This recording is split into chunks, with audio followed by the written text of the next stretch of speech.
Hi, welcome to Jung and Harp. I just realized that I didn't actually write much in the description of this. We are back to a new technology that we really love using when it works. With this technology, we can reach a bunch of different streams, and we can also get your comments, and then we can connect with you. So.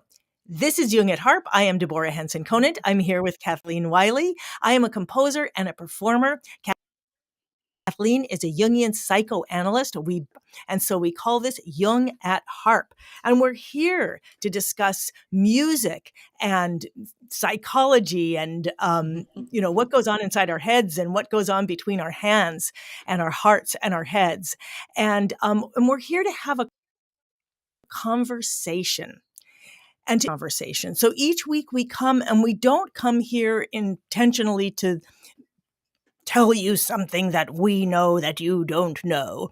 It's about starting with a question or an inquiry and exploring that together. It's the art and the joy and the play of conversation. So I asked Kathleen today if we could go back to basics and just ask, why Jung? Why this particular? Why is she so interested in this person, and what did he bring to your understanding, and why the harp? We both play the harp, play in different ways. Why? So Kathleen, tell me. I mean, I'm sure you could talk for hours on this, but why Carl Jung? Yeah, it's a great question. For me, Carl Jung's work is the best bridge between spirituality and psychology. Jung was a Swiss psychiatrist, and in the early 1900s, well, actually, he died in 1961, so all up through that era. But he grew up in a family of his father was a minister, and he had several uncles on both sides of the family who were ministers. His mother's father had been the bishop of one of the neighboring cathedrals. And it is said that Jung's grandfather, his maternal grandfather, used to regularly talk to the dead. And that when he would sit down to write his sermons on Saturday afternoon, he would ask Jung's mother, as a young girl, to stand behind him to keep the spirits from passing behind him and distracting him. So Jung grew up in this milieu of the invisible realm and the idea of the essence that somehow is in the body but transcends the body. On his father's side of the family, his grandfather was a physician, and there is a lineage that dates back to perhaps to one of Jung's great great grandfathers actually being a physician alchemist. And alchemy was a medieval science that the outer world interpretation of it was an attempt to turn all base metals into gold. But what Jung and other philosophers and psychiatrists realized, it was actually a metaphor for understanding the processes that go on within our psyche soul as we become more whole, as we live into our fullness. So Jung's life was an attempt to merge these two,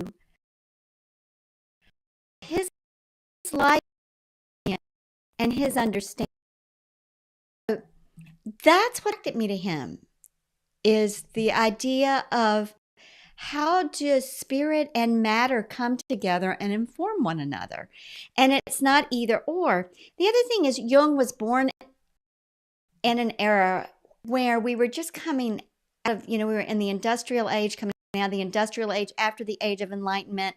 And consciousness and the ego control had been deified. All the rational processes has been deified. But yet there are all these non-rational processes that go on all the time, which of course his mother's father regularly experienced.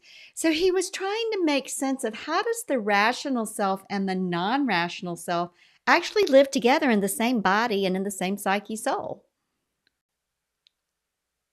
Wow, okay, so what I'm hearing that you say, and by the way, we're having some technical issues with the sound, so but we really wanted to have the conversation, and we wanted to have it with you. So what I'm hearing is that, that the spiritual psychology, that's what really brought you to Jung, is that you could experience both those and kind of going, kind of getting what came out of that age, the rationality and the spirituality, and what they show us about the world. And what I really loved is when you said the invisible realm. Mhm. I also liked when because that's one of my big projects, life projects, is called Invention and Alchemy. And it's looking at alchemy in a different way. I didn't know the history of it when I came up with the word, but I was looking at it as the relationship between the individual, which is invention, and the Mm. alchemy of collaboration. Mhm. So, and it's really interesting because in a sense that turns all base metals into gold. Mhm. Collaboration turns any invention to the gold, the riches, the richness of human connection and human endeavor together. So that's what I love about alchemy as a creative. The invisible realm. Mhm. So why Jung? Why the harp? Um, why the harp is sometimes a very practical answer for me, but why music has everything to Mm. do with the invisible realm. I Yeah. did grow up in a family in which music was the first form of communication. Singing songs, I can't even imagine what my repertoire is. I was just Mm. singing in my head the other day. A, you're adorable. B, you're so beautiful. C, you're a cutie full of charms. I was like, seriously, I remember this whole song. Like, there's so many songs like that are in my brain. But I had an experience when I was 10. I didn't, in my world, it was different from music in that, music was always live. We did not listen to recorded music. There were just a couple of things that we listened to, Mhm. but mostly it was playing the piano, singing live, playing the ukulele, and I think we only had, like, 4 repeat Russian and word jazz and, um, South Pacific. I mean, like, that was it, and we didn't really listen to the radio except in the car. But one day I was home alone when I was 10, and I figured out how to turn on the stereo, and this magnificent experience came out of it. And what I didn't know at the time is I was listening to Debussy's La Mer, and Mhm. it was it was my first experience with the invisible realm, Mhm. the realm that music takes us to. And then I and I was so overcome that I was sobbing, and I was trying to get as close as I possibly could into that music. I literally Mhm. tried to climb underneath the stereo so that I could be as close as possible, and I so needed that. And I remember my parents years later telling me that they came home, and here was this child, this 10-year-old child, with her head stuck under the stereo, just sobbing and unable to even express what I was Mhm. experiencing in this music.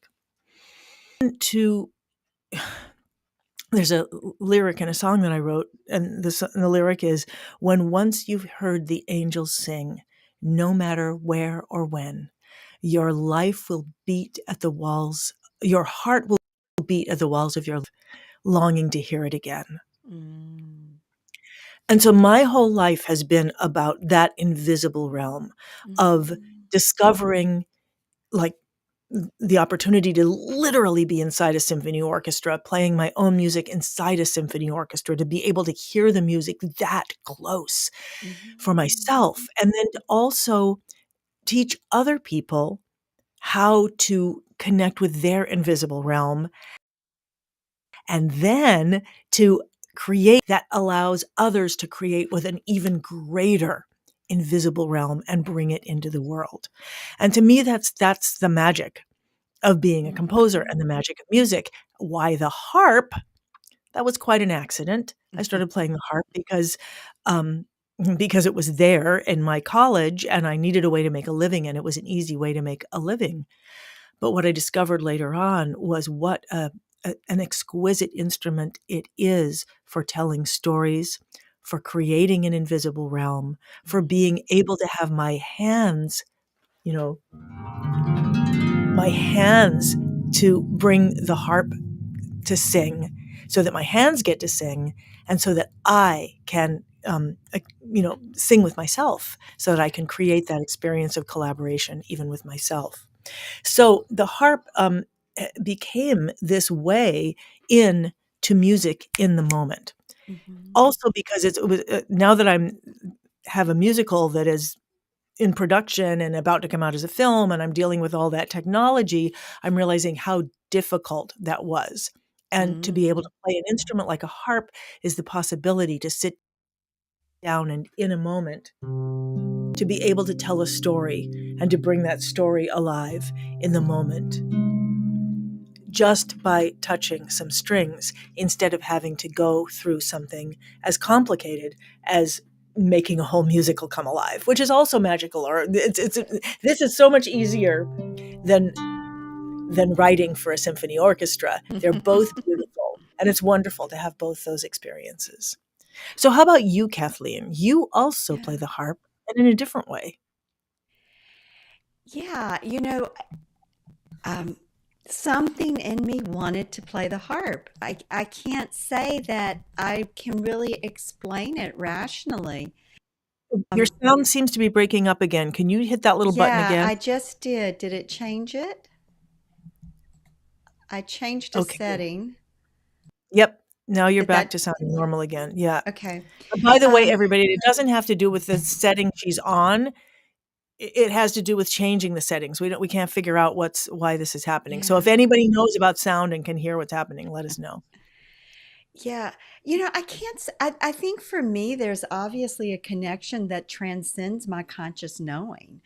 I can recall, I can tell you the first time I saw a harp and just felt, um, it, it was impressed. I mean, it's a memory that stuck with me actually seeing a harpist play in a restaurant, probably when I was in my 20s. And there was just something about that stuck with me, but it didn't stick with me consciously. It wasn't like for 30 years or 40 years I was wanting to play the harp.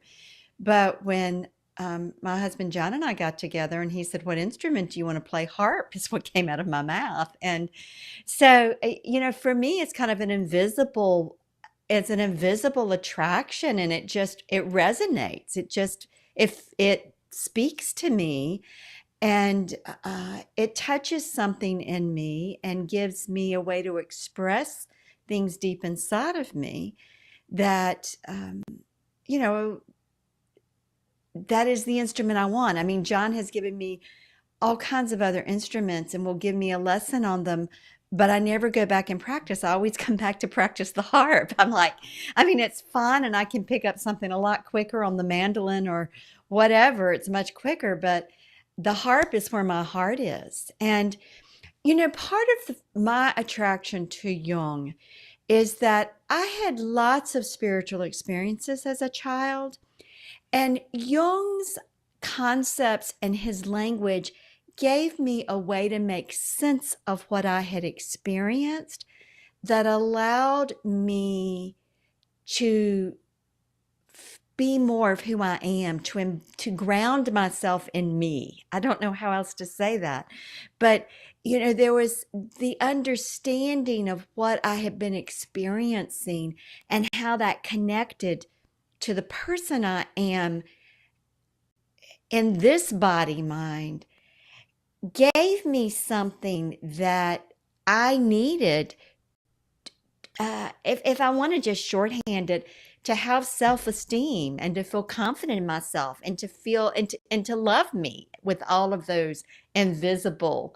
Because, when we have an experience of the numinous of the spirit, we can't explain it to anyone. I mean, the mystics are always saying this: the words are not sufficient to describe what they have experienced. And so, part of me, what's important for my work with people, and part of why I do the embodiment circles, um, are I want people to know that in themselves. You knew listening to Debussy, music was the way for you. Now, cognitively at 10, you probably didn't really know what that meant, but something in you, it resonated, it touched something. It got you, you know? And and I want people to know that what that is in them that's right for them because it is unique to each of us. Yeah, as you're talking, I'm thinking so many different things.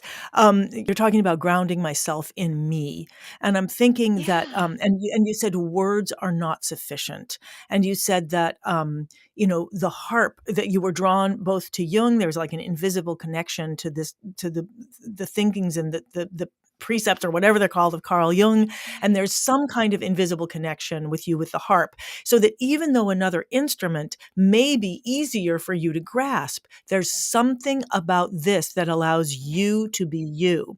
And as you were talking, I was thinking, wow, I would love to have that experience with myself. And what would it take to Ah. have that experience with myself? One of the things that I notice about, because I'm in the academy, I'm working with harpists who are there are it's a community, so it's many different people on different quote levels Mhm. of technical ability, like we all are in the world, or like in any spiritual practice, people with different technical ability who are all on the same journey and who can Mhm. all it's not about, hey, I'm a better harpist than you, so I can show you XYZ. When we're out for self expression, whatever technical ability we have is sufficient. Right. That's right. Just like in any moment, who we are is sufficient to be fully self expressed. And I just want to stop for a second and think about that. Whatever we have, whatever instrument we have, whatever technical ability we have, however we are in our bodies, no matter at what state we are in, we have the capability to be fully self expressed. Mhm. Now, how is that? Because and I know that it's a choice because I've seen in the academy there are people of different technical abilities, people who spent their whole lives playing the harp, have amazing technical abilities and are stuck in perfectionism. People who started playing the harp at 75 and who Mhm. are able to freely express themselves, and I've seen it in within the space of 10 minutes, bringing somebody up to coach them, somebody who's like, I don't know what to do. I don't have the skills. I don't know what Mhm. I'm doing. And to be able to guide them into a fully self expressed experience. Mhm. Now, and you're starting to break up again. I can hear that little thing happening. I don't know why Okay. it's happening. Um, and so you have a embodiment circle. What is it that is in our what is it in this day, me personally, that would be in the way of me being fully expressed within myself and my body? What would get in the way of that? All kinds of learned What would get in the way of that, patterns. Miss Psychoanalyst? Yeah, all kinds of learned patterns that are still unconscious that catch you in guilt and shame. Because where we get caught in guilt or shame, our initiative and our sense of self, our autonomy get blocked. And so the most important choice we can make is to be willing to engage and build relationship with whatever goes on inside of us. So when we're feeling those blocks, if we can stop and center ourselves, check in and see what our body's feeling, name the emotions, and then ask that energy that the block is to show itself to us and dialogue with it and say, what's going on here? What is this about? You know, Jung said that, and the way he said it is that the neurosis is the best attempt at the cure. Psyche's best attempt at a cure. Whatever the symptom is we're having actually has the seed energy we need to do something different. So it's a paradox. We have so much ego oriented, rational, cognitive kinds of therapies and self help psychologies and spiritualities that is, oh, we just choose this. We just say no to that. Well, you know what? When we do that, we block access to a seed energy that's in that thing we don't want, because that thing we don't want is our total psyche's best attempt to help us move forward. The thing about it is, though, is we all have these patterns that got set in place that worked for us when we were 6 months old or 2 years old or 4 years old. But at 30, 40, 50, 60, 70, 80, they don't really work anymore. But as long as they're unconscious and we keep trying to banish them, they stay and they gain more power and they keep coming up. So, one of the things I often say is in terms of Jung's theory of complexes, which I call feedback loops, they're internalized feedback loops. Every internal feedback loop you have, I have, has a seed of our larger self. And when we can connect to that seed consciously, then it can be free to do something different. So all of a sudden, our perfectionism gives way, and we have all that energy that's been locked in perfectionism to pursue an excellence in our art and our work and our daily expression. Or we take all of that energy that's been caught in judgment, and that seed of discernment gets freed. And then we have discernment to say, okay, yeah, that's this and that's this. But all of the judgment of it has fallen away. So I'm hearing you say the word seed over Mm-hmm. and over again, and going Yeah. back and then and pointing out, like, the seed of discernment becomes an evil plant of judgment, or it becomes a beautiful plant or supportive, being able to Yes. distinguish the difference between things. Like, being able to distinguish the difference between things without judging or assessing them gives us choice. It gives us um, power, access, connection. And as you were talking, I had written down, so it's not that it isn't enough, or that it isn't right. Anything that we think is, like, right now, there's these emails I'm trying to write, and I just can't write them. And I was like, what Mm-hmm. is wrong? What is wrong? And I'm realizing it's not that they're not right. It's that I am trying to make it different than what it is. I'm trying to make it be, to look a certain way, Mm-hmm. or be a certain thing. And I notice this also when I'm training people to improvise. They listen to a note they play and judge it and be like, "Oh, that's not right." When in fact, the process is, you hear a note that you don't like, that is your indication that you go to another note.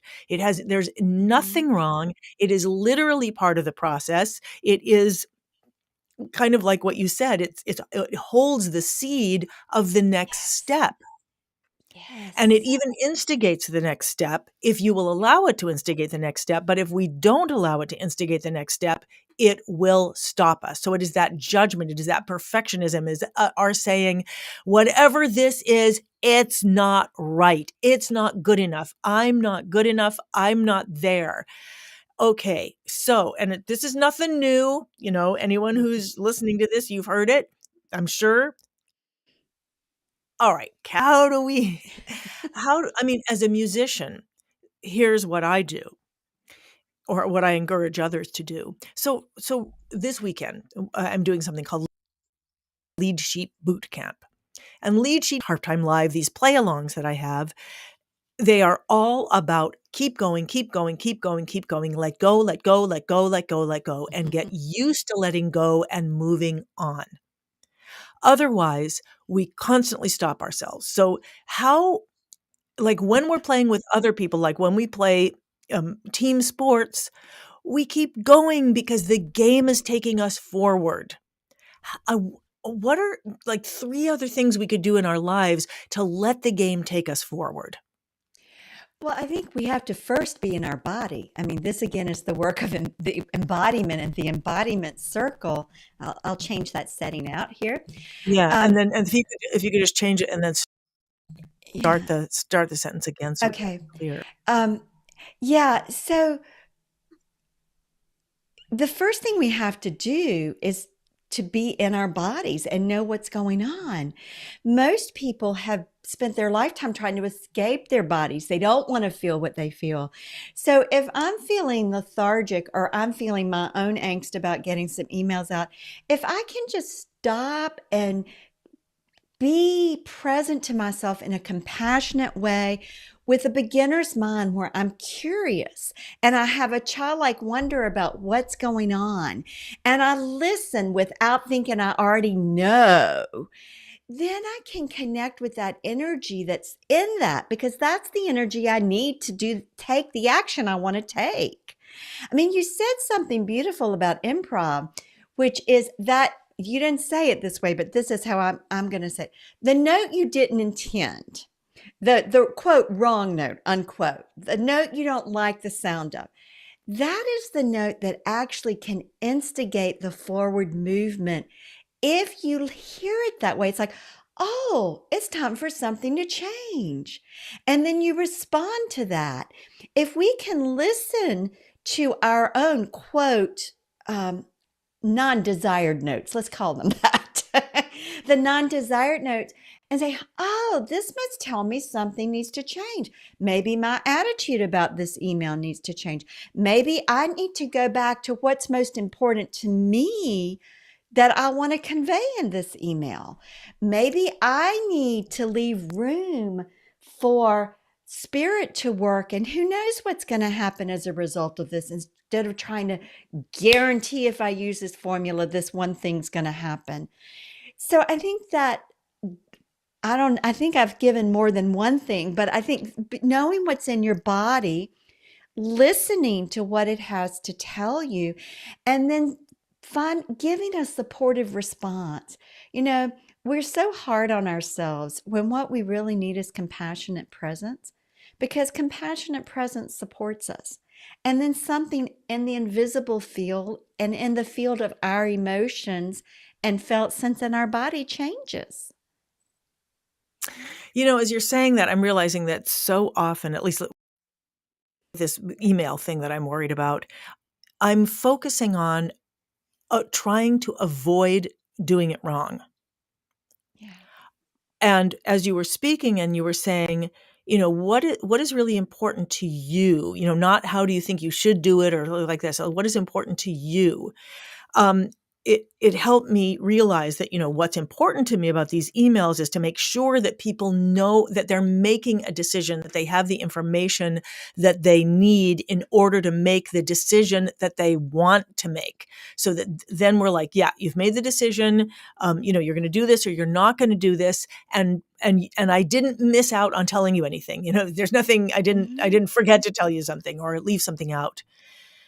Um, and I'm thinking about that with music because we are so in the mind of there's something wrong with what we're doing. And it's occurring to me just now that written music, which is a wonderful resource, is so much at the heart of that.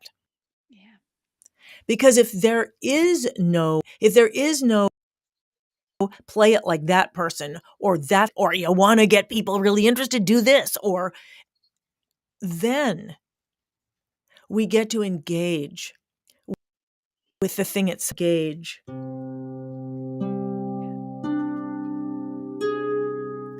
Whoa, what does that make me Mhm. feel? I wasn't expecting that.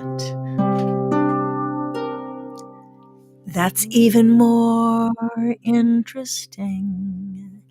And I get to be part of that. Now, sending emails don't give me quite the immediate response. And I think that's one of the really beautiful things when I'm going back to ask Harp, why Jung? In other words, why am I expressing myself in the way that I am?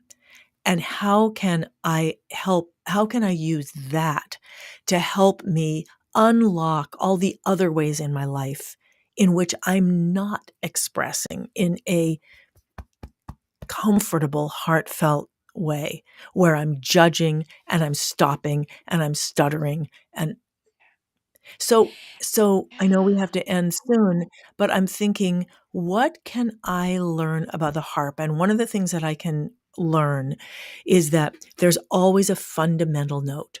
And that fundamental note in this case is the note C. I know that you can't see it, but it's this red one down here. And then everything above it takes on the characteristics of that. And I realize that in an email, I can do that in the beginning by just the fundamental is love. The fundamental is connection. And to also realize that this email is not just on me. This is a relationship. And I am playing, but the harp is playing. Yes. It's singing back to me. And then I can sing onto it. And I want to, what did you want to say, Kathleen? And then, Yes, I know. I'm thinking about that you said engage, and that is just so important that we engage with ourselves. And our comment here, Tovala. Oh, I'm going to pull up Tovala, and if you can just switch yeah, your thing again. And I'm I will curious do if that. other people are hearing that little judder that's coming in or not. Okay, did that take care of it? It did Yeah, once again. yeah, And Tovala is saying, use the seed to yeah. ignite the light. Yeah. Yeah, you engage with that seed. So instead of wasting your energy trying to banish it, which again isn't that often what we do at the harp when we have written music? We try to Right. banish the things that aren't fit, don't fit. So Mhm. when we can realize what's the seed energy here, even in the most quote non-desirable emotions. um, because once we connect with the seed, there are unlimited possibilities. I mean, that's the beauty of it. You know, if you come back before you write the email to your heart and what's most important for you in this message you're Mhm. sending, Mhm. then you're not going to get the immediate response back when you hit send like you would from the harp, another instrument, because the response from other people will trickle in. But you can have that response from yourself that says, yeah, I have integrity about that. That really conveys my heart, which is what's most important for me to share, even though I'm offering this course or I'm inviting them to join me for this experience. You know, Well, and you also reminded me something that people come to the academy and a lot of what we are doing is breaking down all our preconceptions about music to that fundamental seed. Um, I'm that's just thinking that those are the lyrics in a song. Break it down bit by bit to find the fundamental seed. The truth is not to build it up. The truth is to be freed. And so when we can find that fundamental seed, which is not always so easy because it's so easy, but just because we've covered it over and covered it over and covered it over, so that it makes it more and more difficult to find. And another 5 years here today to discover, because I'm assuming this is your work both as a psychologist or as a psychoanalyst, and also in your embodiment service as a coach, to help to uncover that fundamental seed of the human being Yes. or of what we're doing, and then use that seed, ignite the growth or ignite the light from that fundamental place. So I know we will be talking more about that. And Kathleen, I really thank you for being willing to of Mhm. where we started each of our inquiries. That was really helpful and Yes. grounding for me. And Me thank you for being too. willing to use this platform, which does not seem to like your audio setup for some reasons, and for finding this way. And thank you everyone else who's joined us. And I will hide this now. Just have us back. Oh, is that how it goes? All right. But put the caption back on. And just thank you. And I look forward to seeing you next week, Kathleen. And I look Yes. forward to seeing everybody else next week again. Thank you. And thank you for joining us for Jung Ad.